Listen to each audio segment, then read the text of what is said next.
Thanks for tuning in to Men for the Win, a podcast hosted by David Kufis and Dan Thompson, two avid fans who appreciate well-played baseball, especially when it's done by the Twins. Men for the Win is sponsored by the Grand Group with Edina Realty. Are you looking to purchase a new home in the Twin Cities area? Or perhaps you're trying to sell your current home? Whether you're upsizing or downsizing, the Grand Group with Edina Realty will meet all of your housing needs. Contact the Grand Group by emailing thegran, that's G-R-A-N, group, at edinarealty.com, or call them by phone at 612-817-8751. The Grand Group with Edina Realty, 7-time Minneapolis-St. Paul Magazine Super Agent Award winners. Men for the Win is part of the Pulltab Sports Network, covering sports, culture, and entertainment across the Midwest. Check them out at pulltabsports.com and give them a follow on all your social media platforms at Pulltab Sports. On this episode, David and Dan recap the Twins' 3-game series against the Miami Marlins. Thanks for listening. Enjoy. Thanks for tuning in to Men for the Win. My name is David Kufis. With me, as always, is Dan Thompson. The Twins head down to Florida, managed to only take 1 of 3 from a Marlins team, which, Dan, you have put in the notes here that I was incorrect, or I misspoke last episode, that the Marlins were a bad baseball team. They are a bad baseball team. They're a little hot right now. Sure. They're a little hot right now. Sure, they were on a winning streak, but just because you go on a small winning streak, Dan, that doesn't mean that you're a good baseball team. I would argue the Twins are actually exhibits A, B, C, D, E, and F of that particular case in trial. You just robbed the words from my mouth there, David. You're totally right. I mean, this is not a great Marlins baseball team, and yet they took 2 of 3 from the Twins in all winnable games. Twins pitched. Okay, if you're using that as your evidence for them being a good team, we're gonna. No, that's not what I mean. I mean that they are a beatable team. But when Ronnie Henriquez is your closer, like something's going on here. Like that's kind of how it goes to me. One more screw up by this front office, Dan, is all I have to say. Just one more. Three closers we have seen. McGill, Pagan. Ooh, I even saw Pagan on the Athletic on an all-star projection list. Emilio Pagan, an all-star? Why not, Dan? We do need to talk, too. We talked about bringing the path to 500 back, which this is, folks, this has been so funny because I had this long stretch. I put a ton of thought into how the Twins were going to get back to 500 when they were what, like 8 or 9 games under 500, whatever it was. I think 7 or 8. I forget what it was. Anyway, but so then they get back to 500 and I just scrapped that because I'm like, well, this is kind of pointless now. But now, Dan, we're coming up on the All-Star break and they're about where I needed them to be in order for my path to 500 to work out. But you offered, Dan, with this 12-game set we have here before we get to the All-Star break, you said they needed to go 8-4 to get back to 500, and you thought that was reasonable. Yeah. I was less confident in your reasonable assertions here. Now, Dan, they got to do a little bit better than that. I'm not sure that I believe that this is still the path forward. No, they're 5 under 500 here, so they would have to go 7-2 through this homestand here, which is possible, but we'll see. And one of these two, really this is interesting to me. Well, they are they lately a good baseball team, David? Is that how it goes? No, they're like legitimately. Oh, they're legitimately good. Okay, they're good at baseball. So that series, we're not going to hear Corey Provis. Apparently, he's not going to be available. So it's going to be an all analyst group. Do you know why Provis isn't going to be there? Well, I sort of wonder if it has something to do with his other responsibilities. Like, because I know that he does stuff nationally for Fox for like college football and stuff. Obviously, it's a little early to be talking college football, but it could be a family thing. Who knows, a wedding or something? I don't know. Whatever the case may be, I don't know what to expect from this, Dan, but you're telling me Perkins, Floof, and Morneau, this is going to be the group that's going to be, they're on television, Dan. Those 3 together. I mean, does it not feel a bit like there's no parent in the room, a little bit unsupervised children? Where did all these unsupervised children come from? I will be in town. Like, I would be willing to step into the booth and do the play-by-play. I mean, that's long been my dream, David, to be a baseball play-by-play guy. Surely they could call me up. If anybody in the Twins organization is listening to our little Minnesota Twins podcast, please call me in. I'm available. I will swoop in. I don't need much preparation. I'll just talk about baseball. Wouldn't that be a dream, David? Maybe they'll just bring both of us in. Just you and I could do the whole series. I mean, my dream job for as long as I can remember was radio play-by-play guy for the Twins. See? But, like, that job just doesn't come. I mean, even when Chris Atterbury, who'd been in line for the job for, like, 30 years, even when he thought his time was up, they brought in Provis. So, like, what? I mean, I don't really know. They may call me in next, Dan. Who knows? It's hard to say. We can hope so. One last note before we get to this. I am recording in another place. Let it be known. Now, I've been to this part before. This is Northwest Iowa. This is Okoboji. But I am in a different room. This is a house that's being shared by 24 other people. So, listeners, if there's rustling, if there's children screaming, if there's something going on like that, I apologize for the background noise. Where did all these unsupervised children come from?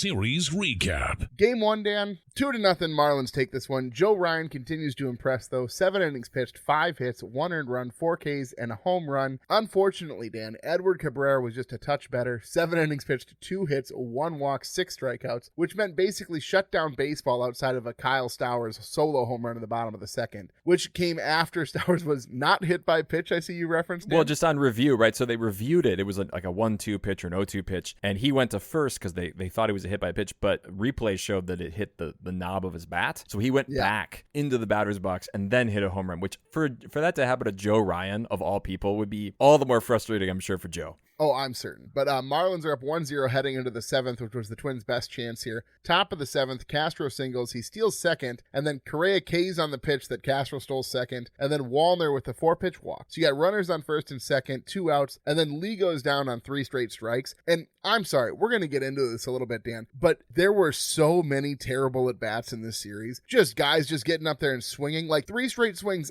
on pitches outside of the zone. It's like they didn't even care sometimes, Dan. Yeah, this was not Brooks Lee's best series for sure. Bottom of the 8th, we're going to come back to this moment here. The Marlins do get a run here, but it really could have been a whole lot worse. There was an interesting play at center field with the wall. We're going to talk about this a little bit later. Bottom of the 7th, too, interestingly, there was a review. So there was a grounder to short, and Correa kicked the ball over to Lee, and there was a review about whether Lee's foot was on second base. It was called out. The runner who was trying to advance to second on the play was called out, but I wondered, there was no good review to show definitively whether or not. I just think the Twins got lucky there. And then in the bottom of the 8th, they kind of get lucky again, too. We're going to talk about this moment a little bit later with a ball hit to center field. It's too much to get into right here in the recap. Top of the 9th, the Twins go down in order. They lose 2-0. They wasted a start like that from Joe Ryan. And then old friend Ronnie Henriquez, Dan. Henriquez, Dave. This is why I'm glad that they passed him on, because you can't say his last name. Never been able to, never will be able to, Dan, but he gets the save for Miami. An announced crowd of 7,860, which is the smallest crowd to watch a Twins game this season. And Denard Span's in the booth, and I would say the more he's in the booth, the more I like him. You can tell he's got to have kids. I'm not sure if he does, but I'm so certain he does. The way that he talks about the players when they have a bad at bat or when they make a bad play, it's just a very matter of fact, well, that was bad. Like, should have been better. Should have done this, should have done that. Like, you know, when you're telling your kid something that he should have known, and, sure. and you're just very disappointed in his lack of execution. That's the Denard Span voice he had in the booth. It's the cows. It's like spilled milk, David. You know you shouldn't spill the milk, child, and yet there it is. That doesn't help actually in those moments. I find scolding your child for not doing the thing they know they ought not have done. Game 2, though, hey, this is a good game. The Twins win this one 2-1. Top of the 1st, Buxton singles, takes second on a wild pitch, goes to third only on a Castro single, but then scores on a Lee sacrifice fly, so it's 1-0. But it only lasts about an inning and a half. Kyle Stowers hits another home run in the series, this one to right, which ties the game at 1. So it's 1-1 going into the 3rd. Top of the 4th, Twins retake the lead when Castro doubles, Lee singles him to 3rd, and then Correa singles in the run. This one could have been a bigger inning. Obviously, it doesn't matter in the grand scheme of things, but Wallner strikes out. Then Jeffers grounds into a double play. I know you have lots to say about Ryan Jeffers and where he hits baseballs a little bit later. Ryan Jeffers, oh my goodness, it's just bothering me, Dan.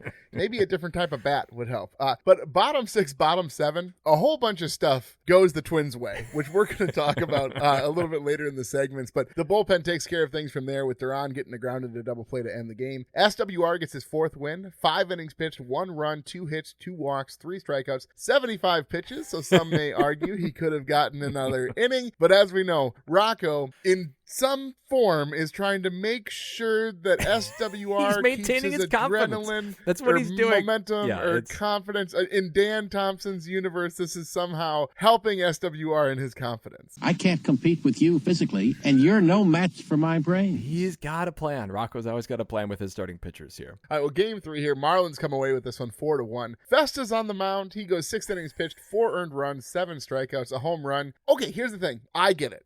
4 runs is not great, but if you give him 6 innings, Dan, yes. I don't know that that's that bad, right? You can get away with a lot in baseball if you just pitch 6 innings, right? Yes. It doesn't really matter. I mean, either the game is out of hand and it's lost, right? And so then you're swallowing up some innings that your bullpen doesn't need to, or you're letting your team come back into this game, which I would argue the Twins did have chances to come back into this baseball game. Oh, no question. But bottom of the first, Festa struggles early. He gives up 3 in the first on a couple of singles and then a 2-run home run by Ramirez. Then he gives up another run on a couple of singles and a stolen base. Marlins are up 4-0 through 3. Top of the 7th here, it sort of had that feeling that this is going to be the Twins' moment. With all due respect, sir, I believe this is going to be our finest hour. Top of the 7th here, then, it sort of feels like the Twins are going to have a comeback here, Dan. There's a solo shot from Wallner with 2 outs, then back-to-back singles by Lewis and Bader. But then Jeffers gets up, Dan, and he hits a ball to the same spot that he's hit every ball for the last week, to the guy playing third base, and the rally ends. And, okay, Jeffers came in as a pinch hitter. I'm a little surprised. If you're going to bring in a pinch hitter there anyway, is Carlos Correa not available? He was in uniform. He had his whole back brace thing on. Put him in, Rocco. Like,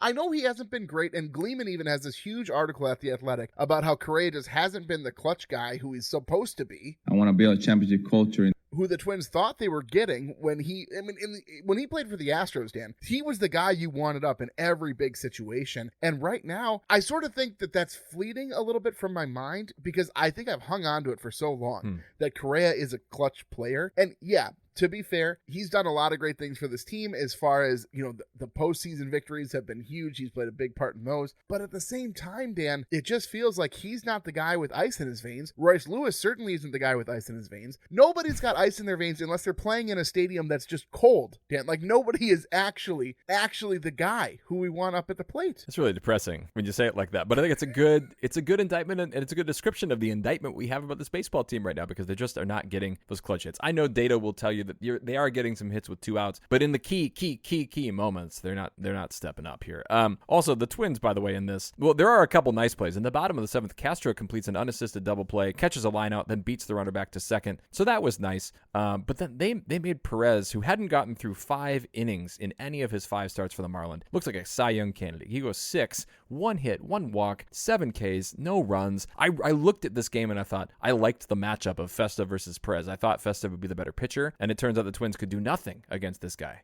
Dan, when you want to feel like a Cy Young candidate, let me tell you what you need to do. You need to turn to Duke Cannon, Dan, because Duke Cannon makes high-quality grooming products for hardworking men. Minnesota-based and with an all-new look, their clean new packaging featuring the Big D is unmistakable on the shelves. Whether you go for a brick of soap, thick body wash, deodorant, hair care, beard care, or cologne, Duke Cannon will have you smelling your best. Look for the Big D at Target, Walmart, Amazon, or DukeCannon.com. Once you try it, you'll be hooked. Work harder, smell better, Duke Cannon. Catch 'em all, Kirby Puckett! Puckett's Picks winner. I'm gaining on people here, and it's not like I'm winning big, right? I picked Royce Lewis, who had 3 points, and he was the only positive guy of the 4 that were picked here. You picked Lee, who had -3. Hogs picked France, who had -2. Buxton did not have a great series at the plate, -4. The team high was Castro with 7, a couple points more than Matt Wallner, who hit the home run in Game 3.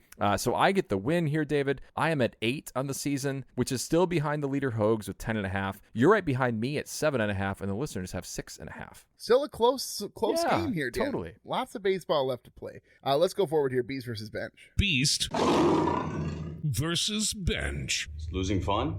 Is losing fun? I am just continually impressed with Joe Ryan. Now, Joe Ryan is basically the last great starter standing here because Bailey Ober is going to the injured list. Liberal use of the word great there, Dan. Well, okay, so this is interesting. So Bailey Ober is finally going to the injured list with a left hip impingement. Where did all these unsupervised children come from? Exactly. Well, he's going to be spending time with them now because, okay, this is the quote from Phil Miller's story from Rocco. He says, quote, Bailey expressed to us that it's affecting the way he's pitching. A lot of guys pitch with discomfort, but it's not necessarily something that holds them back on the mound. But in his mind, this is now something that's holding him back. Rocco, he told this to you a month ago, and you just ignored him at the beginning of June? Like, what kind of management is this? I don't really think it's in his mind. I don't believe that man's ever been to medical school. It's impacting him only in his mind. No, I would argue the 1,000 home runs he gave up in the month of June are pretty good evidence that it's not a mental issue here. This is like a guy who walks into the ER who literally has his arm chopped off. And they're like, you know what? I think it's a mental issue more than anything. Like, just what are you guys thinking? You just got to imagine you have that arm there, and then you'll be just fine. Like, that's Rocco's management here. Are like onions. I tell you, Rocco, it's just, so that was a little bit maddening. He is going on the injured list. I don't quite know how the Twins are gonna manage this. We'll talk more about that later. But Joe Ryan was a horse in this series, and they're gonna need him to be. Ogres are like onions. I really want to see Joe Ryan drawn as a horse now, more than any, like one of those caricatures, There he is beating that dead horse.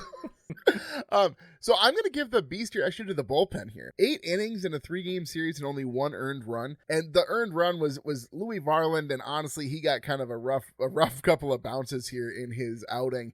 But still, Dan, 8 innings, a 1-run ball. The loss here is squarely on the offense. They should have won this series. You didn't have to put up very many runs to win this series, and you couldn't do it. It was a very frustrating outing on the offensive side of the ball. Yeah, one of the guys on my bench is a contributor to that is Ty France, who went 0 for 8. He's kind of been as he has been over the last couple of years. It seems like, I know he dealt in the past with heel injuries and things like that, but it doesn't, or some kind of foot injury, I believe was the issue. But that just doesn't, he's not rising to the level that we saw him when he was with Seattle in 21 and 22. After all, miss, this is France. Yeah, we're going to talk a little bit more about Ty France a bit later. I'm going to give it to the catchers, actually. So they went a combined 0 for 8, and both of them had chances with runners on base, which were honestly very big moments in this series. Anytime there was somebody on base could be considered a big moment in this series, I think. Honestly, though, you could have gone to Buxton, who went 1 for 10. The home run kind of saves him and his great play in center, obviously. But it's still just a little bit frustrating that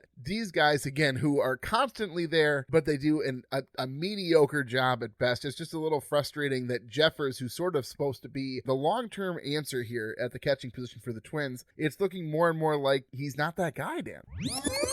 Rocco's Rewind. Dan, I just think that this new philosophy from Rocco of the leave the pitcher in until they die if they give up runs, big fan of this. Big fan of this, Dan. Unless you're SWR and you still get pulled after 75 pitches here. Well, no, but he only leaves them in if they've given up runs. Oh, I see. Like, you see what I'm saying? If you haven't given up runs, then he'll pull you. Right. He'll get you out. But if you give up runs early, he's like, well, I hope you brought water, son. Like, I like to think that, like, Rocco is like one of those, the early 70s coach who grew up, in a very difficult time in American history and a very rough man who's just like, well, you made your bed, now you're gonna lie in it. You know what I mean? Like, and he's the guy earlier from the hospital who lost his arm. He's the type of coach who would still send that guy out and be like, you can still play first base. What are you talking about? Like, I like this new Rocco who seems like a very hard man, Dan. like a Vietnam general or something like this. That's sort of what I was going. See, so you know how I'm not very good at geography? Sure. Duluth is in North Dakota. History's not much better, Dan. So I didn't want to say a war and get it wrong. So I was trying to think like, okay, a coach from the early 1970s. He could have been in World War II, but that would make him a pretty old coach in the 70s. So, and to be honest, my history is much better like pre-1800 than it is anything from then on. But so if you want to talk like early papacy, like sure, we can talk about that all day. But anything from, Vietnam War onward, not great. Not my specialty. Dead. All right. I haven't even given mine yet. So I'm noting Rocco's pattern here. So Bailey Ober goes on the injured list, and they call up one of our favorite guys, Cody Funderburk. And thank you for the dancing.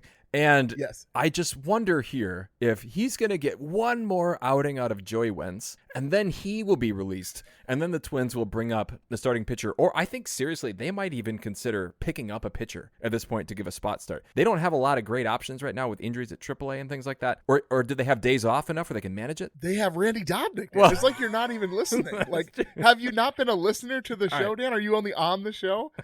They got to bring the beard of knowledge back, Dan. Probably true. But we'll see. I guess I've been beating the drum that Joey Wentz needs to go, and I think we're gonna see that drum play its last dulcimer tone. I guess I backed myself into a corner. Well, it's such a non-move. Like, Dan's like, this Wentz guy's gotta go. Like, the only time he's pitching is when the Twins are down 1,000. Like, what's it matter if Joey Wentz is on this roster or not? Well, the irony is that Jonah Bride is now gone from the roster as well. So who's going to pick up all of those innings? We kind of talked about that, which we should note here. Jonah Bride cleared waivers, and so he was sent to the Saints. He was the guy who went away. I guess Royce Lewis could come up. But I love Rocco's line about him. He says, quote, "I'm glad. It gives us someone we can trust and turn to if necessary. He's a versatile guy. He handled the role of a bench player like a veteran. I prefer to keep Jonah in the organization." Of course you do, Rocco. Of course. Sure. For what versatility? Like, nobody else wanted him. Mean anything. They don't. It doesn't matter. It's so pointless. Like, there's no impact here. I'm convinced that you could take 80% of the Twins' current roster and just flip it with the guys at AAA, and the results would be the same, if not better. Dan, I just think that there's no reason, like, why are we even talking about Jonah Bride being sent down and clearing waivers? Like, that's some big victory. If your team is concerned about guys clearing waivers and that's what's most pertinent on our minds, Dan, it's been a rough season, I can tell you that. It sure has. Well, we have a couple moments to talk about here. Let's move on to those. Minnesota moment. All right, so game 1, bottom of the 8th. First of all, let's just describe what happened. So Varland is pitching. Myers singles. Edwards grounds into a double play, so the bases are empty. Jesus Sanchez then triples on a fly ball to deep center field to a spot that should not even exist in the manner in which it exists. This is so maddening. So, sorry, it's initially called in play, then it's called a home run, then it's called in play once again. It's very confusing. Buxton had jumped up for it and was about 2 inches short of catching it, but he kind of pinned the ball against the padding on the ricochet, which this is where I want to see the angles. I want to be able to watch this in MLB The Show so I can rotate and have all these fake camera angles that are only possible in a video game. Because the question is whether the ricochet would have bounced into the out-of-play area, which is a ridiculous thing to say. Because if the ball bounces off of anything, it should never be able to go out of play. Unless it bounces off, I guess, like Jose Canseco's header. Who was that player a couple series ago for the Twins' opponent? Wentz or something? Yeah, right? well, right no, field? Joey Yeah. Wentz. Anyway, doesn't matter. So not that Wentz. It was, that was a guy who has a name that sort of sounds Wentz. like Wentz. Anyway, yeah. But this is maddening to me because nobody should design baseball stadiums like this, and yet it seems to be a proliferation, right? We've got the corner in Baltimore where there's like a right angle in left field. We've got whatever they do in Houston. We talked about that with the HVAC system, like cutting through center. Like, what is going on? Okay, that's not what actually happened. That was my made up scenario about why they built the place ridiculous. the way they have. I mean, for goodness sake, the Twins had a baggie over some retractable seats like a high school gym. Like, what? And we have two baseball teams playing in AAA stadiums right now because one's roof was ripped off and the other one ripped the heart out of its fan base. The owner did and yanked him to Sacramento. Like, what is happening here with baseball in the stadium? Where are the architects? Where are the architects? Dan? That's the question. But so to sort of finish this, I think Dan got a little too worked up to explain like what happened here. So Buxton trapped it. Yes, there is the debate whether or not the ball would have bounced out of play. But so I looked at the ground rules for Lone Depot Park. I don't know if you knew that that's where the Marlins play baseball. I had to look up the name of the stadium. But so I was looking up the ground rules, and they don't say anything in the ground rules. And so, okay, then I go to the MLB ground rules, because I'm trying to figure out if it had bounced off that top wall and then gone over the fences at a home run. Because I was looking, and at Target Field, if you hit the top of the wall, like the padding, and it goes out, I think that's still considered a home run. Yeah. Like if you hit the top and it bounces out. So I was curious what the rules are. Okay, so the MLB has very specific rules about what constitutes a home run in this circumstance. And what applies here is that the ball that Buxton trapped the ball against was a higher wall, and then below that higher wall is a lower wall, and then the batter's eye. So this is the rule from the MLB. Any batted ball in fair territory that in flight strikes any portion of a higher wall at a point above a lower wall, which then bounds over the lower wall, is a home run. So in this instance, Denard Span, I think, is right that if it hit off that high wall and then bounced over the low wall, that's a home run. That doesn't feel right to me. No. Does it not seem like if you hit a wall and then you bounce forward and you end up out of play, that's a home run? I just can't imagine if I watched that play happen, and let's say that is what happened. It bounced off the high wall and then it went over the wall in the lower wall. In my head, immediately I'd say ground rule double. Yes, that's what the ground rule double rule exists for, is the gray area of stadium design where architects thought, oh, this is classic architect, right? Where they design something that's totally impractical in real life, but it looks cool on paper. That's the situation here we have at Lone Depot Yes, Park. I think I'm glad that the MLB at least has the rules clearly laid out, though, Dan. Because think about what a quagmire the umps would have been in had this happened, and they would have just been looking like, well, I don't know. What do you think? All right. Anyway, we should move on here. I'm just complaining complaining because I think it's frustrating. Go ahead with yours. Okay, so game 2, I'm going to talk about the bottom 6 and bottom 7th because these were just some fun plays. So first of all, bottom 6, a very curious and fortunate turn for the Twins. So you have Jesus Sanchez at second. Stowers singles up the middle, but he hits umpire Emil Jimenez. So Stowers is safe, but then Sanchez is then stuck at second base because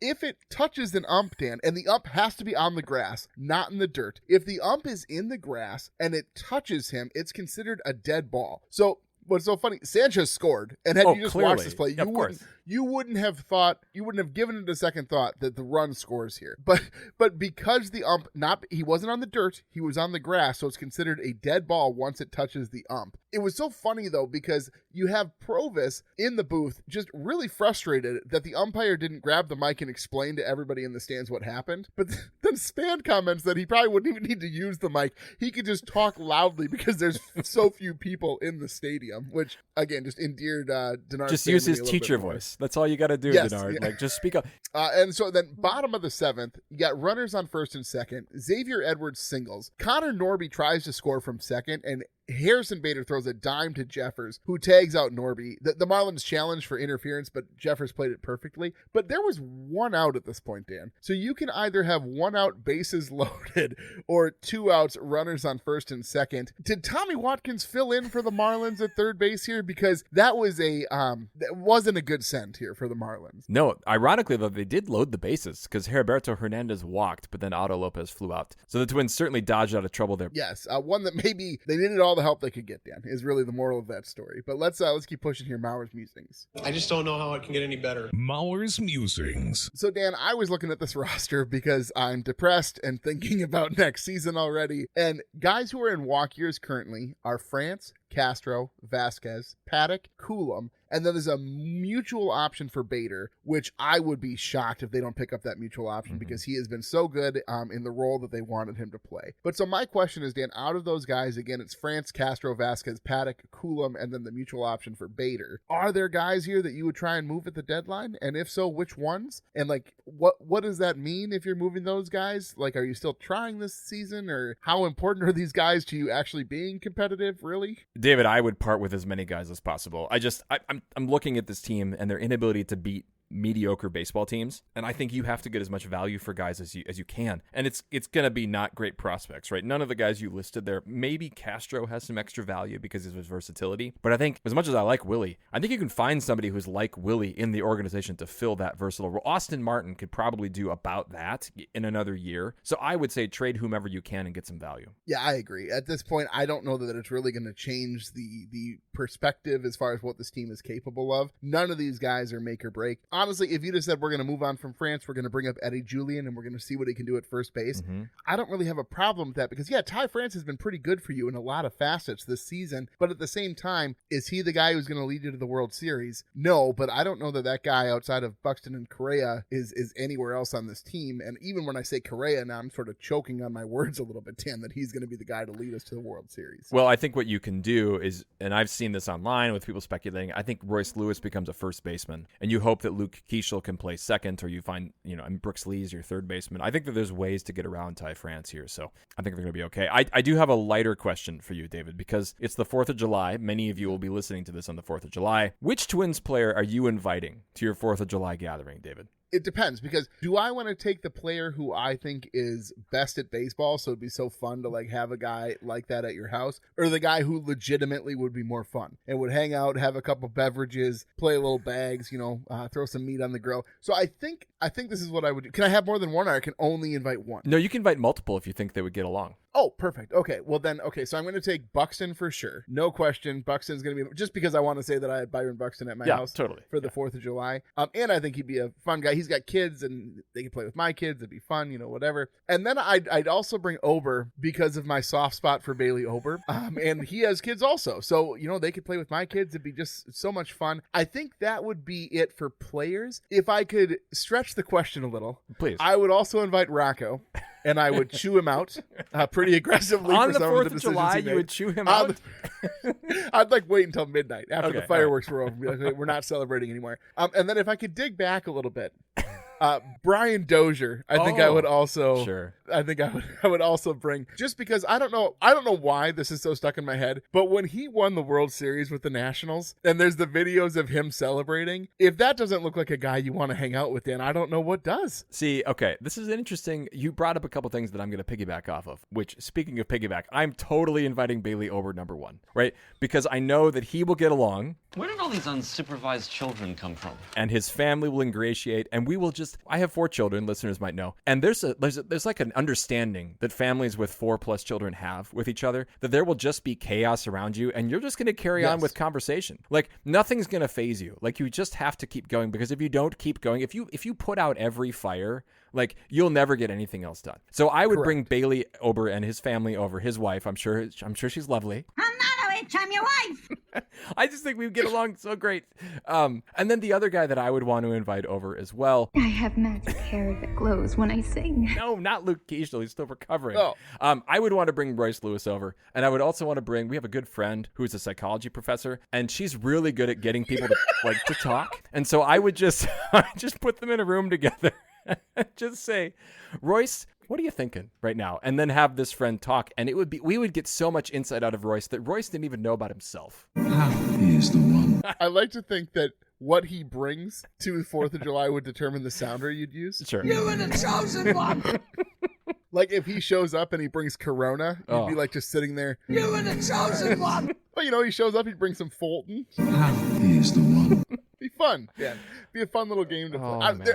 I'm sure any of the Twins players. I would feel bad, though, if it was a guy who I've criticized pretty aggressively. So, if Christian Vasquez showed up, I'd be like, man, I would cook him the best steak. I would be just the nicest person, because I would. And same with Rocco. Like, no, I probably wouldn't chew him out to his face. But we don't need to get into it. It gets philosophical, right? But the whole bit here is we're just commentators. We're just fans who like the Twins. We're going to talk about them, and when guys don't do poorly, we're going to say that, and when they do well, we're going to praise them for that. And I hope that, I can't imagine it's super fun to be criticized out in the world. And now, granted, we don't have this giant listener base that like all of Minnesota is listening to, but there are listeners who hear us talk, and I would hope that they know that like we don't dislike any of these players. I mean, outside of Josh Donaldson, but when we're talking about players, we're simply talking about performance, not who they are as human beings. How can you not be romantic about baseball? You're making me cry on the 4th of July here, David. Let's move on here. We got to grade this series. This is worth crying about.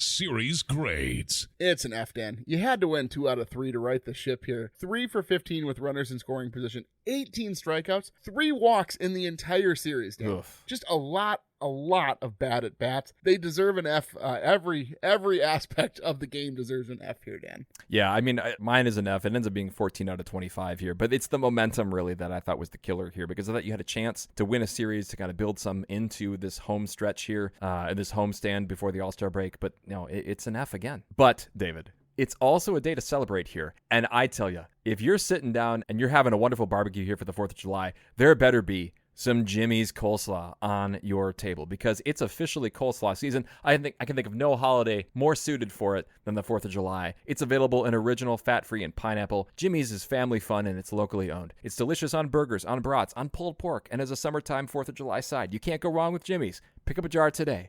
Jimmy's salad dressing and dips. Don't you be messing with my dressing. I don't know, Jack. It looked like Herbeck pulled him off the bag. Herbie's headlines. Dan, there's so much to talk about, more than the rest of the episode combined. But so this is where I want to start. First of all, we'd sort of mentioned this before, but Clayton Kershaw did get his 3,000th strikeout, kind of puts him into a very elite group. Pretty impressive, Dan, to have that sort of longevity as a baseball player, especially all for one team. As much as I don't like the Dodgers, I really appreciate Clayton Kershaw getting to this milestone. And like you said, with one team, it was cool. I watched the video of that final strikeout. So Dodgers fans appreciate baseball for the, if they're there by the first inning, right? So that was a whole lot of fun to watch him do that. Another quick note here. Cardinals-Pirates game. There's a group of boys in left field who keep pointing to their friend because it's his birthday. And I don't know who the fielder was for the Pirates, but he threw him a ball. And I just think, Dan, if my kid was one of the kids there pointing to their friend to get a ball for his birthday, good on those parents, man. How can you not be romantic about baseball?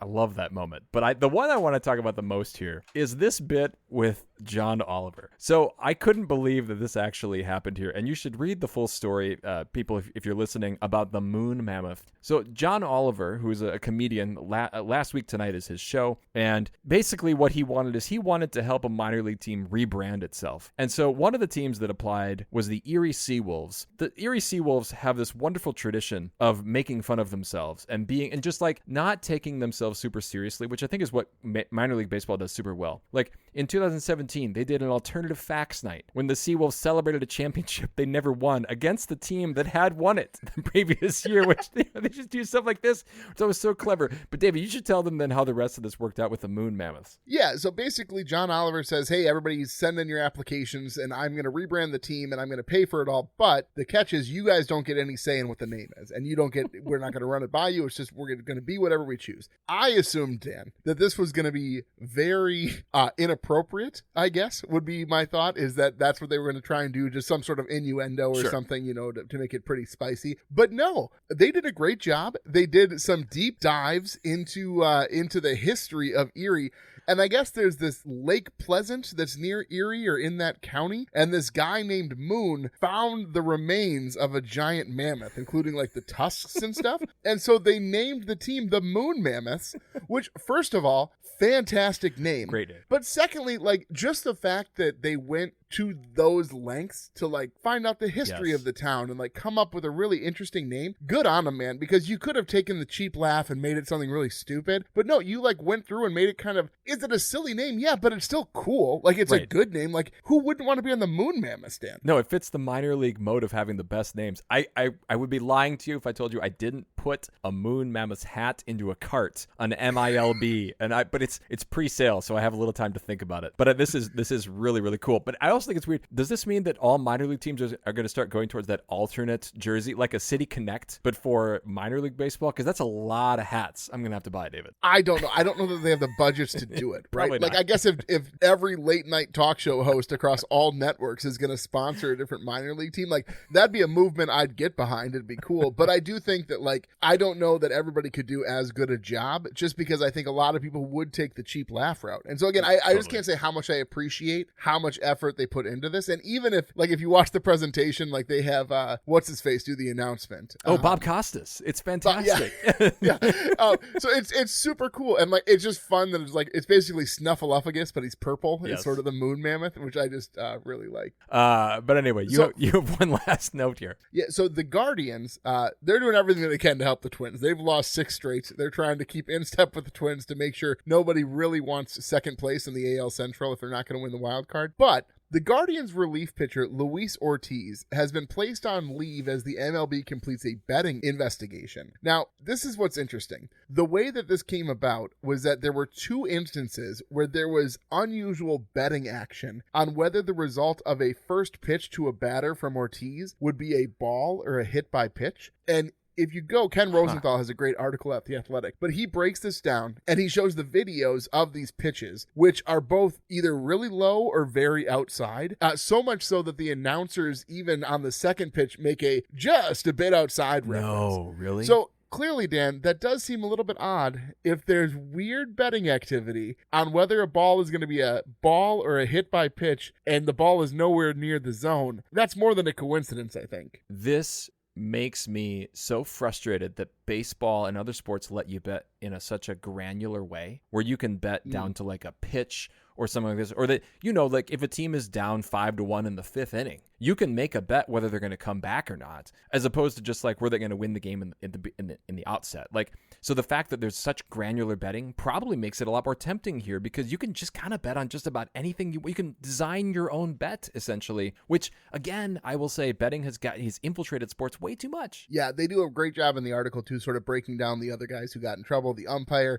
Then of course they touched on the Ohtani, the Ohtani scandal, where of course Ohtani didn't place any bets. Of course, it was all his interpretation reporter who managed to somehow sneak away $17 million and then bet it away and owe all this money to bookies without any knowledge of Shohei Ohtani, who showed up with him after these accusations at the ballpark, just all chummy as all get out. I'm sure Ohtani knew nothing about this. What a terrible turn for Shohei. The second most All-Star votes behind Aaron Judge, David. So okay.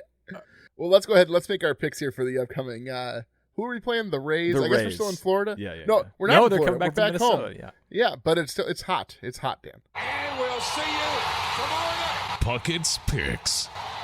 The listeners are going to take Buxton. I'm going to take Correa, I guess, as misguided as that may be. Hoax is going to go with Wallner, which Dan would call his vice pick. Yes. Which I'm not exactly sure why, but yes. Because that was Wallner always feels like the guy you want to pick because he's so tempting. Like he's going to hit those giant home runs, but then he ends up striking out 6 times. That's why he's a vice. Right? It's going to let you down in the end. And so who are you going to take, Dan? I thought I was going to make a hem and haw, and I guess I kind of am, but I'm just going to pick with Royce Lewis. Why not? Why go away from Royce? I don't know. It doesn't really matter. We'll see. We'll see, Dan. If they get back to 500 by the All-Star break, that'd be fantastic. I don't see it in the cards. I hope it happens. But either way, we'll be back with you on Sunday, folks, to talk about this Rays series. Hopefully, we're talking about a home sweep for you Minnesota Twins. Well, folks, if you like what you hear, please tell a friend. You can follow us on X at Min for the Win. You can find our Min for the Win Facebook and Instagram pages. Make sure you subscribe to the podcast so you're notified when new episodes are available. And if you leave us a rating or like, we greatly appreciate it. If you'd like to support the show further, you can find us on Patreon. The link is in our description. Thanks for listening. And as always, go Twins. That'll wrap up another episode of Min for the Win, a podcast hosted by David Kufis and Dan Thompson, 2 avid fans who appreciate well-played baseball, especially when it's done by the Twins. Thanks so much for listening. And as always, go Twins.